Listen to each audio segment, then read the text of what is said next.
Perawati kon mesem po Pak mercing ae.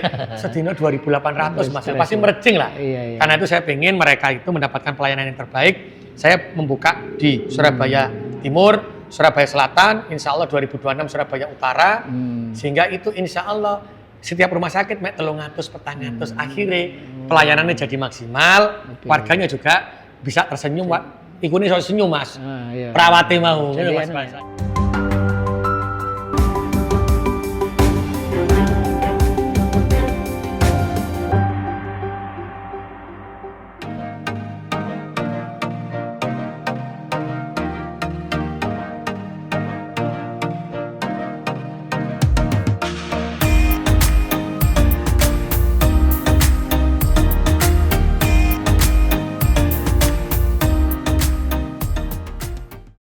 Assalamualaikum warahmatullahi wabarakatuh, Tribuners dan pemirsa harian Surya dimanapun berada. Pasangan Eri Cahyadi dan Armuji menjadi calon tunggal dalam Pilkada serentak 2024 di kota Surabaya. Banyak pihak menilai bahwa calon tunggal di Surabaya membuktikan bahwa Eri Armuji sukses membangun kolaborasi dan sinergi selama 3,5 tahun menjadi wali kota dan wakil wali kota di Surabaya. Di lain pihak ada juga yang mengkritik bahwa calon tunggal di kota Surabaya menurunkan kualitas demokrasi. Nah, untuk mengetahui bagaimana kondisi terkini menjelang Pilkada serentak di Surabaya dan yang lebih penting lagi, apa sih yang akan terjadi di 5 tahun mendatang? Untuk itu telah hadir bersama saya Mas Eri Cahyadi, calon tunggal Wali Kota Surabaya. Assalamualaikum warahmatullahi wabarakatuh. Mas Eri, salam sehat Mas Eri. Alhamdulillah. Luar biasa. Mas Masih Eri tambah muda terus. Mas Eri, kita ini pengen tahu sih sebetulnya apa yang dilakukan Mas Eri selama waktu sempit ya 3,5 tahun sebagai wali kota, kemudian bisa meyakinkan semua partai politik kemudian mencalonkan Mas Eri sebagai calon tunggal di wali kota Surabaya. Ya. Jadi pertama Mas Ri, selalu saya katakan membangun kota itu tidak bisa dibangun sendiri. Oke. Kalau kita punya kebaikan, maka harus bersama.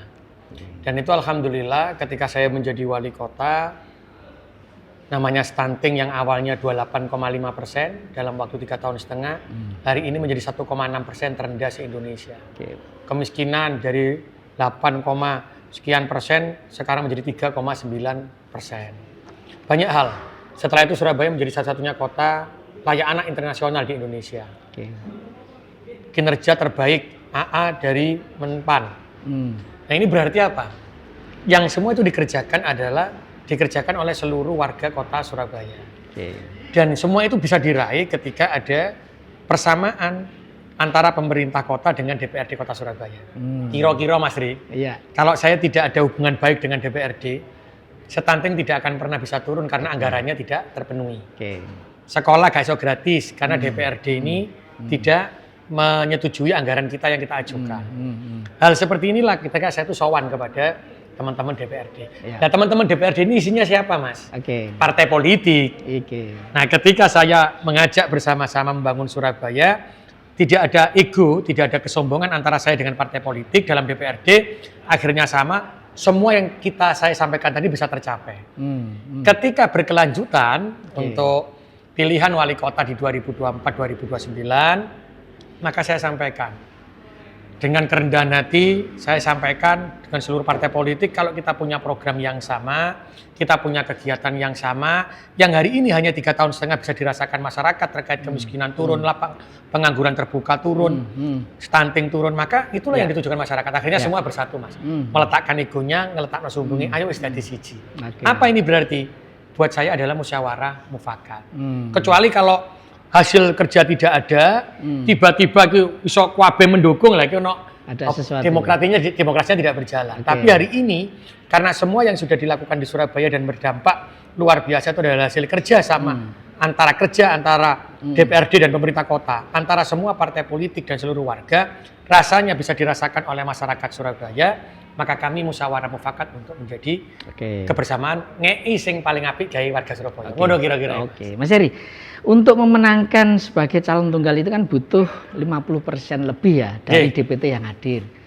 rasanya sih tidak sulit gitu ya. Kecuali memang ada kelompok yang memang mau menentang calon tunggal gitu. Tapi sebetulnya goalnya yang ingin diraih Mas Eri dalam pilkada kali ini apa? Tidak sekedar menang tentu gitu ya. Kalau menang mungkin lebih gampang gitu ya.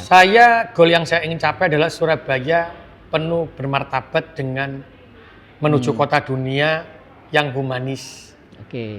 Terus yang berhasil menuju kota dunia dengan visi-visi yang bagus. Contoh Mas, saya ingin membentuk warga Surabaya ini boleh menjadi kota metropolitan, tapi semua kampung di Surabaya menjadi kampung Pancasila.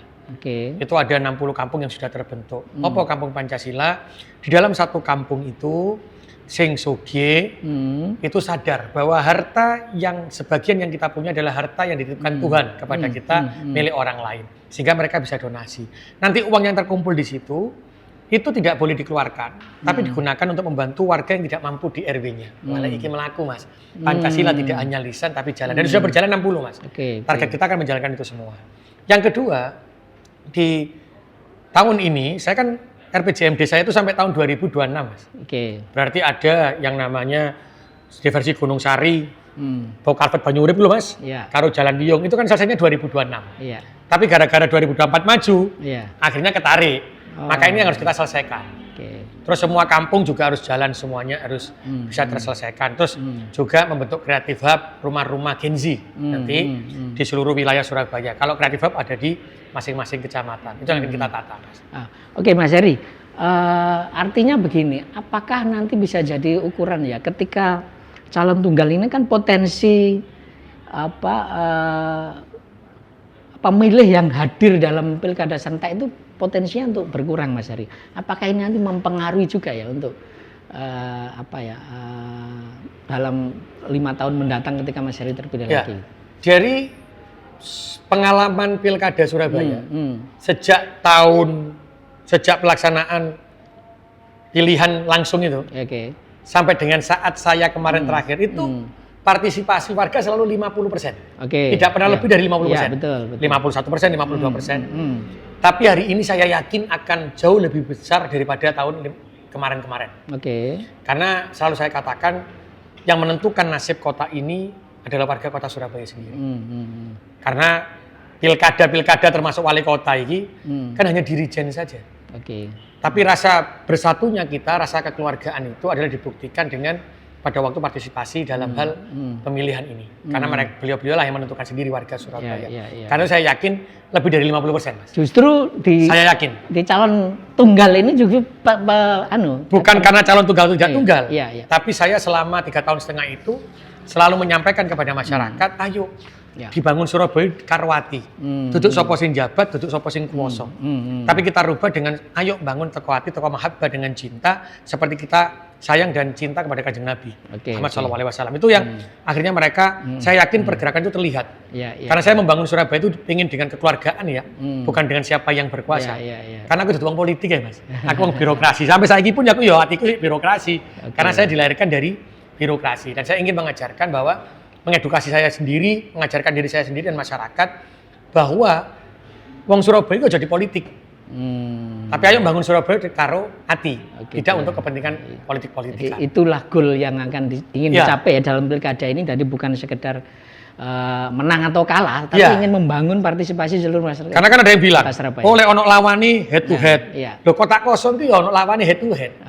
Kan sama toh Mas? Ono menungsoe, ono lawani berarti saya harus head to head. Tapi ini memiliki program. Tapi kalau lawan yang tidak ada lawannya kotak kosong head to head ya, tapi tidak memiliki program, kan gitu aja. Tapi sebenarnya goal dari semuanya ini bukan siapa yang menjadi pemenangnya, tapi apa yang bisa membuat kebahagiaan warga Surabaya. Itu tanggung jawab pemenang, yang baik ada lawannya maupun tidak ada lawannya. Mas Eri, saya tuh masih ingat ya waktu awal di pemerintahan sebelumnya, Mas Eri itu ingin fokus di pendidikan, kesehatan, dan meningkatkan kesejahteraan masyarakat kota. Waktu itu masih ingat. Tapi pelaksanaan 3,5 kemudian ada COVID, ada refocusing anggaran. Nah, evaluasi Mas Eri ketika fokus itu kesehatan, pendidikan, dan peningkatan kesejahteraan itu sejauh ini seperti apa di Surabaya, Mas? Alhamdulillah Mas, kesehatan meskipun saya kena COVID 3,5 tahun, hanya membangun 2 tahun ini kena COVID, tapi sudah UHC. Jadi warga Surabaya terkait dengan kesehatan, maka cukup dengan BPJS Kesehatan, dengan KTP saja, dia sudah dapat pengobatan gratis. Berarti 100%. Oke. Ini sejarah Dijamin pertama. ya, 100% sekarang warga Surabaya. Pokoknya warga Surabaya berbasis, teko, gawe KTP, langsung diobati. Oke. Kalau ternyata dia belum punya BPJS, maka dia akan dimasukkan edabu oleh rumah sakit, langsung 1 hari akan difinalisasi oleh Dinas Kesehatan untuk diberikan. Karena itu sudah target kita. Karena sudah UHC, Mas. Oke, iya. Universal Health Coverage. Caranya KTP ya, Mas? KTP warga Surabaya ya. Oke. Nih, terkait dengan kesehatan. Oke. Tapi saya juga ingin mereka ini insya Allah nanti di tahun 2025, maka seluruh warga Surabaya yang belum sejahtera yang dia bekerja akan kita cover dengan BPJS Ketenagakerjaan. Jadi naudzubillah min dzalik, ono kecelakaan, ono sedoe, untuk asuransi juga. Jadi double ini ya. Double. Kita bayarkan. Apa mampu bisa wong sekarang sing kesehatan iso. Terkait dengan pendidikan. Pendidikan alhamdulillah sudah gratis semuanya. Maka sampai hari ini saya juga membantu berkoordinasi dengan provinsi memberikan bantuan kepada anak-anak yang SMA 200.000 per bulan. Sehingga mampu loh, Mas.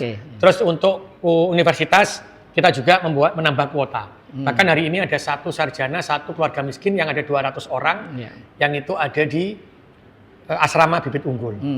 Kesehatan, pendidikan. Apa buktinya? Kemiskinan. Itu kita melakukan padat karya, Mas. Ada orang yang mau jual ginjal, tidak jadi untuk bayar anak sekolahnya di pondok.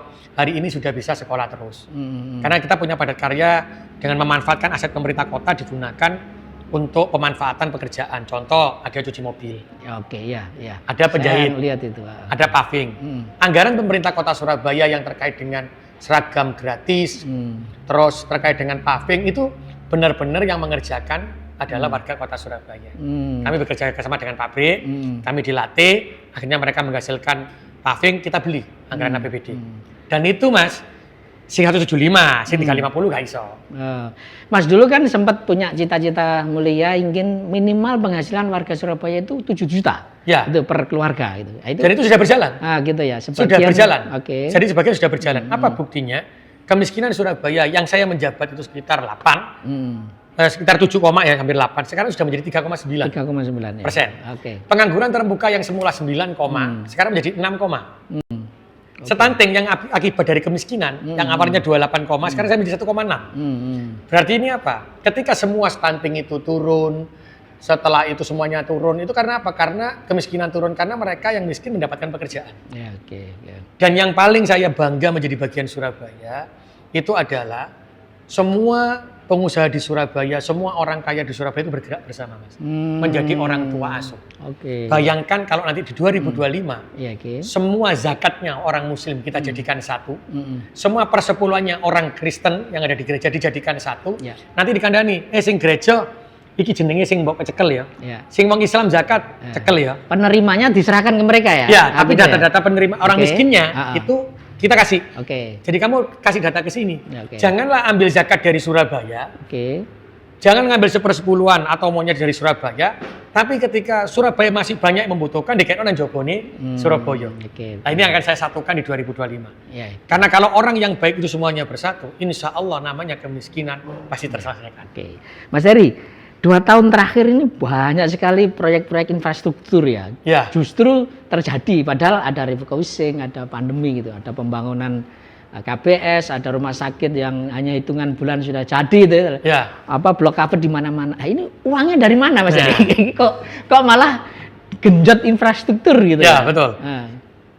Dulu saya berfokusnya kepada pendidikan dan kesehatan kemiskinan.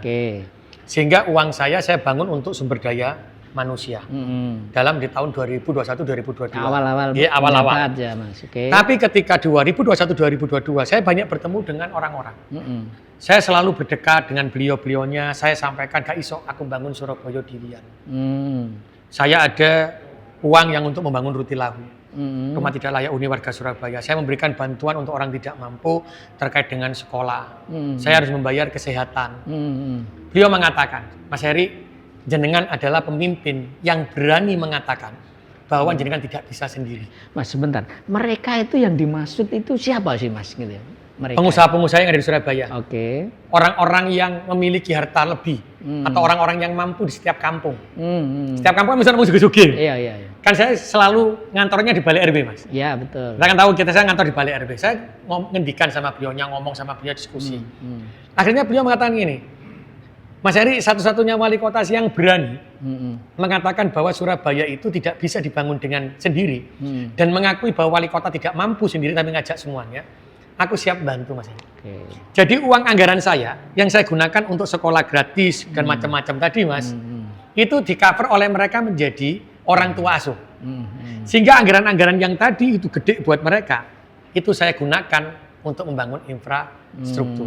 Bayangke, lek wong Surabaya iku cuek kabeh. Bayangke lek wong sing duwe agama tapi gak iso njalukno agamae. Akhire gak ngetokno zakate, gak ngetokno sedekahe. Saya tidak akan mampu membangun infrastruktur seperti hari ini.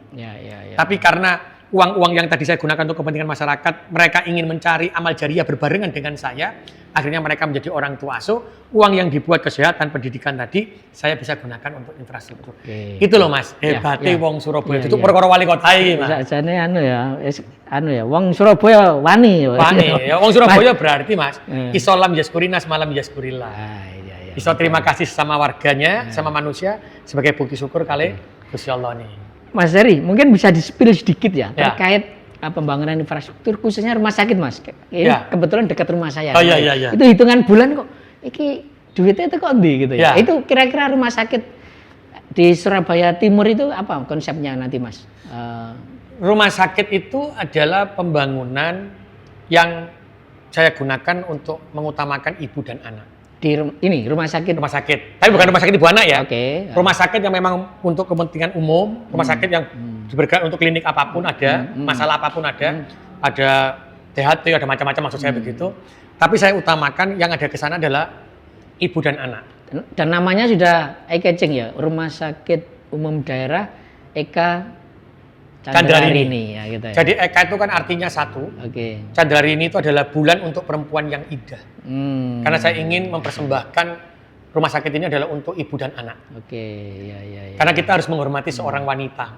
Ini rencananya kapan ini, Mas? Dimulai bisa melayani masyarakat?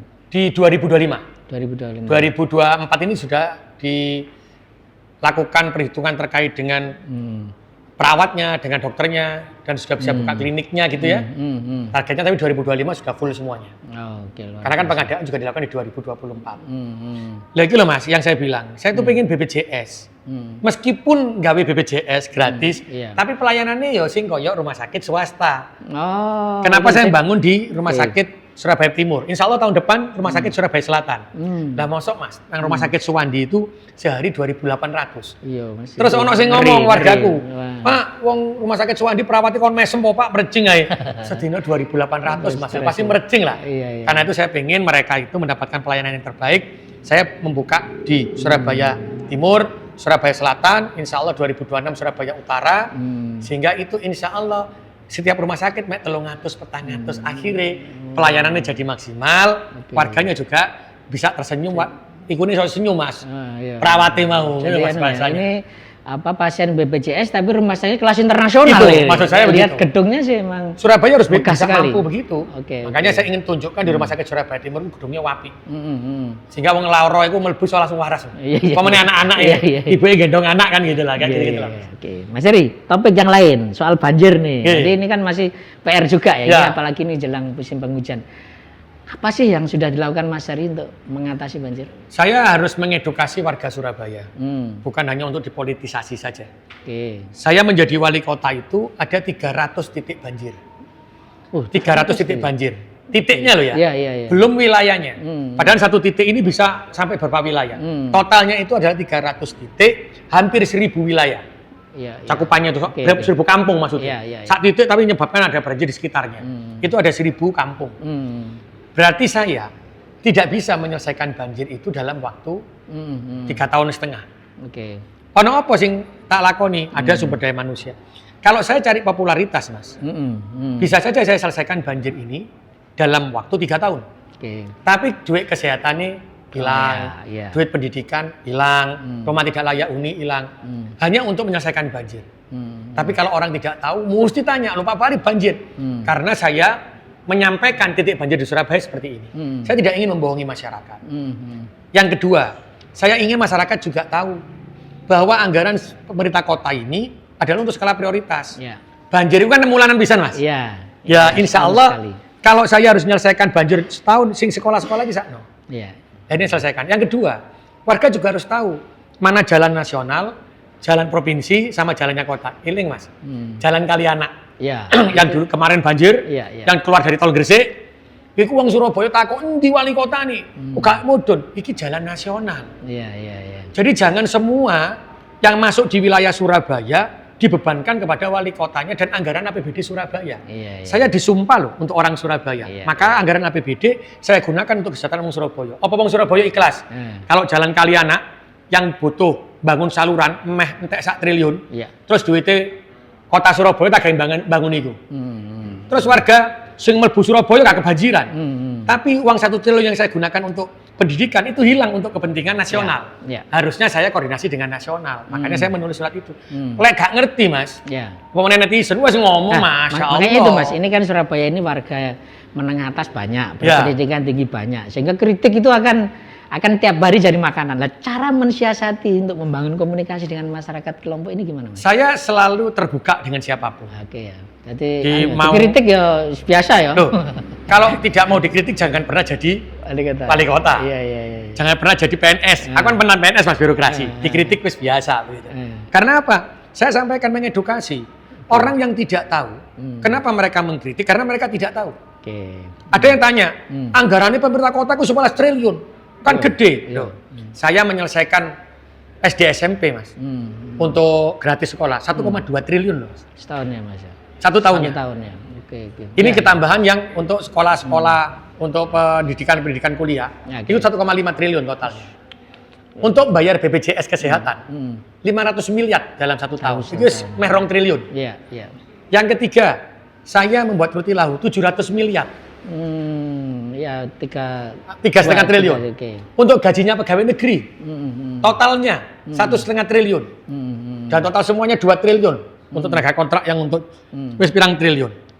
Terus, kalau saya gunakan semuanya untuk banjir, Dinas Perpustakaan kan anggarannya, bagaimana taman baca yang ada di semua perkampungan. Nah, ini kan orang tidak tahu. Padahal anggaran kita itu besar. Tapi kalau kita gunakan untuk banjir, itu berarti saya menjadi orang yang ego hanya untuk kepentingan saya, agar saya tidak dikritik. Saya bisa menyelesaikan itu semua, tapi saya mengorbankan warga Surabaya. Dosa aku gede, Mas. Ya mau lah. Tapi mendingan aku ngei edukasi iki lho. Duit Surabaya aku gawe iki lho. Nah, tapi yang harus saya tetap aja ya haters dan banyak juga itu. Pernah Mas, menggerakkan buzzer gitu ya untuk saya enggak pernah punya buzzer. Gitu ya. Biarkanlah orang itu berjalan.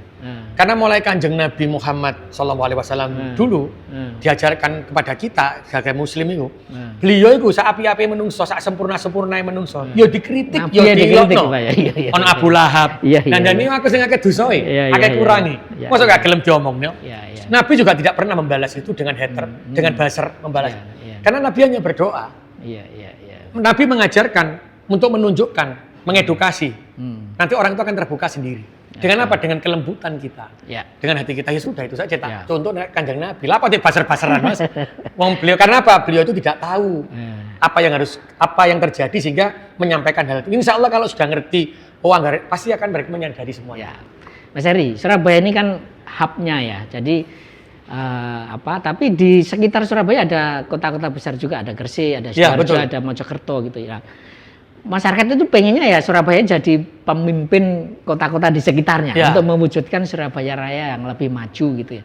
Kira-kira selama 3,5 tahun memimpin dan insya Allah 5 tahun mendatang itu apa yang akan dilakukan, Mas, untuk membangun kolaborasi Surabaya Raya ini loh, Mas? Ya, 3,5 tahun ini, 2 tahun gak hitung, Mas. Saya efektif 1,5 tahun, 2 tahun kena COVID, Mas. Benar. Kenapa aku ngomong, saya itu waktu itu berbicara dengan Bupati Sidoarjo dan Gresik. Bagaimana Surabaya terkoneksi. Akhirnya kita sampaikan kepada provinsi. Pada waktu itu kami diterima oleh Bu Gubernur dan Wakil Gubernur.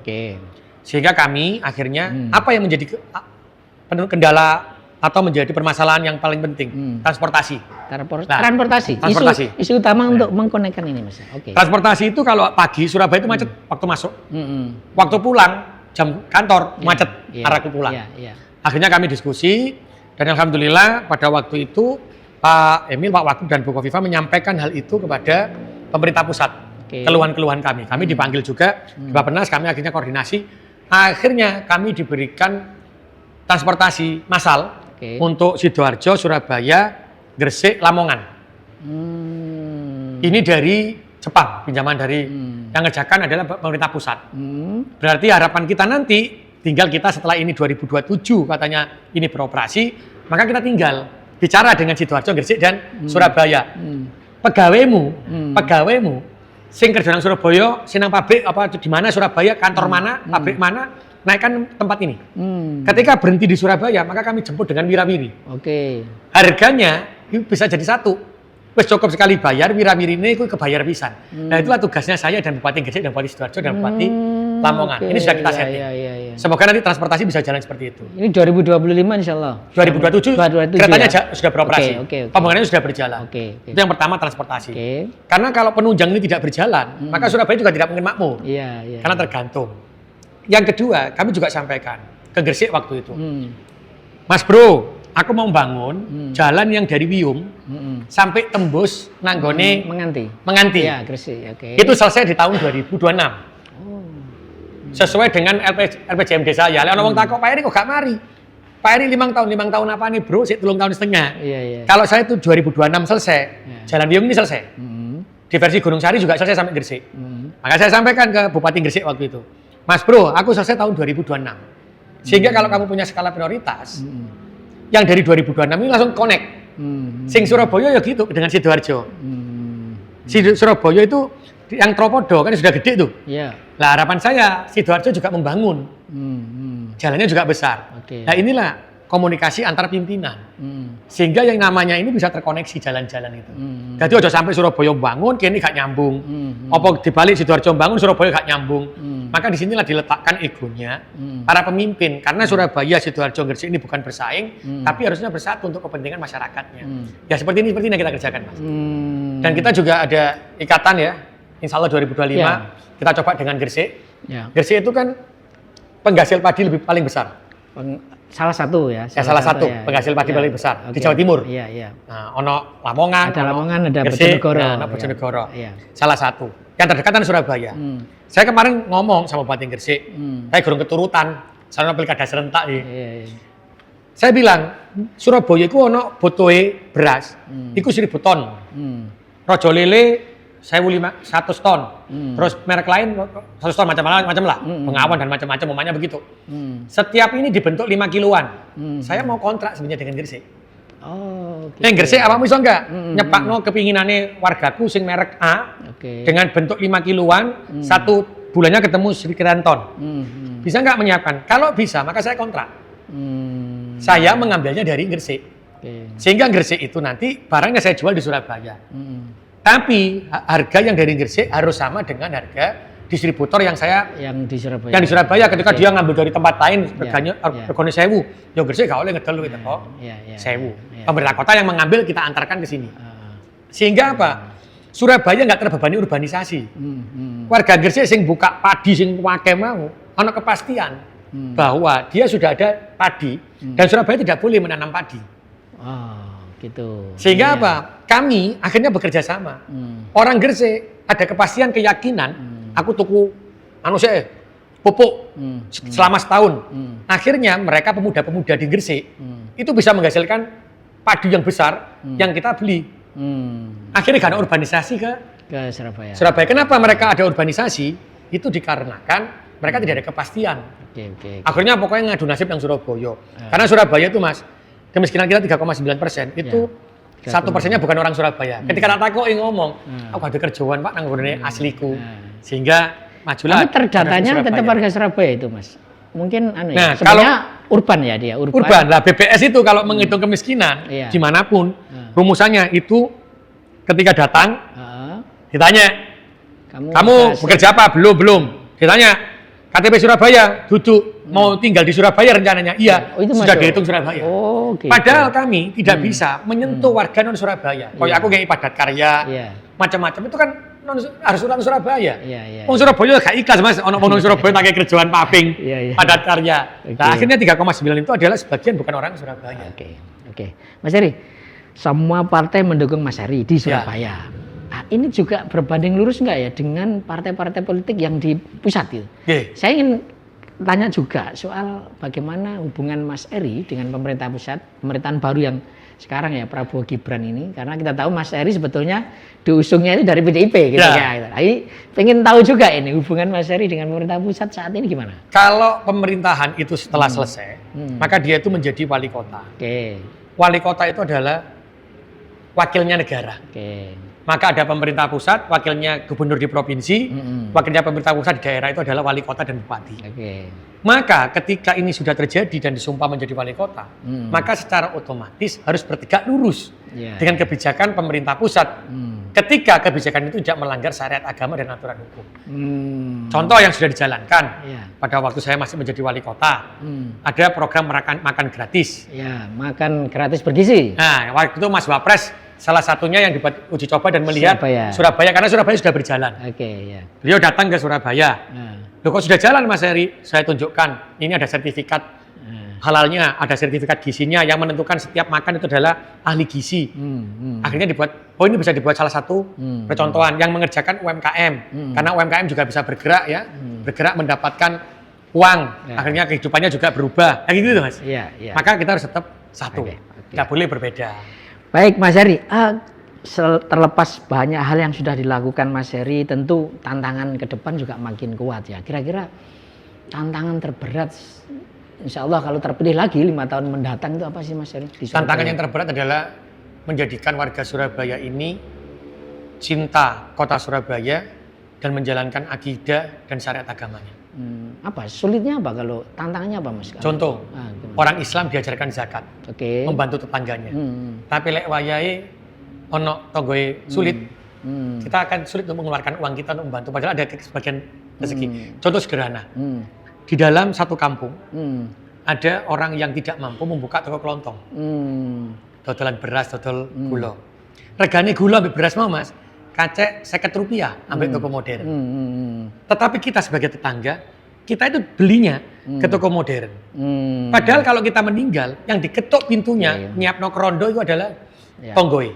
Berarti apa? Ini yang terberat. Partisipasi masyarakat untuk ikut membangun Surabaya. Membangun Surabaya, itu yang terberat. Karena saya tidak ingin warga Surabaya ini kuabe di pekno pemerintah, tapi akhirnya hubungan hablum minannasnya ini semakin hilang. Karena kota itu akan semakin maju, semakin sejahtera bahagia ketika mereka bisa menggabungkan perasaan hablum minannasnya. Tidak melihat agama apa, suku apa, tapi saling tolong-menolong dan guyub-rukun. Tantangan terbesar adalah menciptakan keguyuban dan kerukunan di masing-masing perkampungan.